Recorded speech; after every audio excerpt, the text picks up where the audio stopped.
It started when I was working in Kinsale in Ireland at the Further Education College there, and we started looking around for, there must be places who are using permaculture principles and sustainability thinking and systems thinking to work out how cities and towns and communities are going to get through peak oil successfully. And we couldn't find any, so we just improvised and did a 20-year plan for the town of Kinsale based on the idea that where we got to at the end could be better than where we start from now.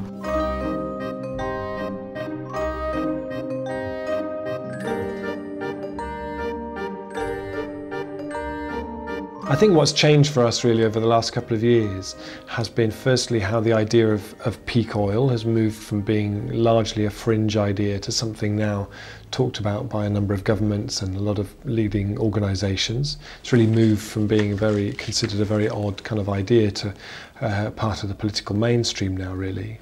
This is a process that you start and you catalyse and you have no idea where it's going to go or what's going to come out of it.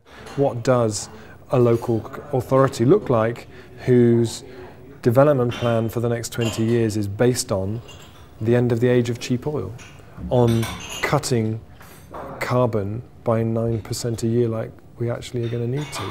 What does that look like? It's an enormous question, but what's really exciting is today I think we've sowed the seeds of people starting to ask those questions.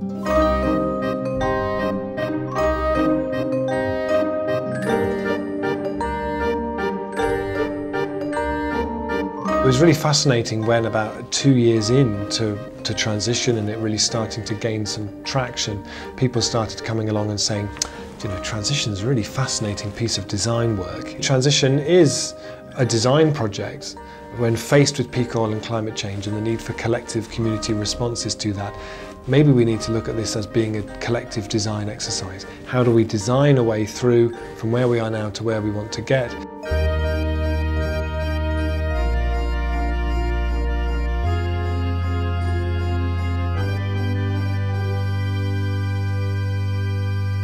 There's a lot of value, I think, in acknowledging the work that people do like this. You know, when you're actually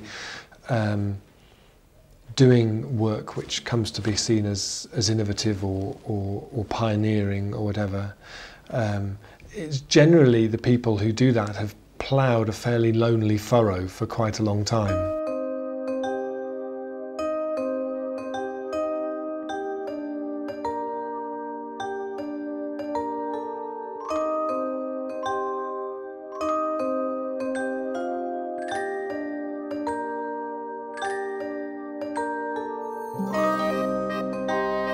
It's about the rewriting of stories, collective cultural stories, the myth, the narratives that we tell ourselves. The idea that we can just carry on as we are, that technology can solve everything, or that everything is just going to collapse and unravel very quickly. And you know, what we don't have are the stories about the generation, the culture that looks something like peak oil and climate change square in the face and responds with compassion and creativity and ingenuity.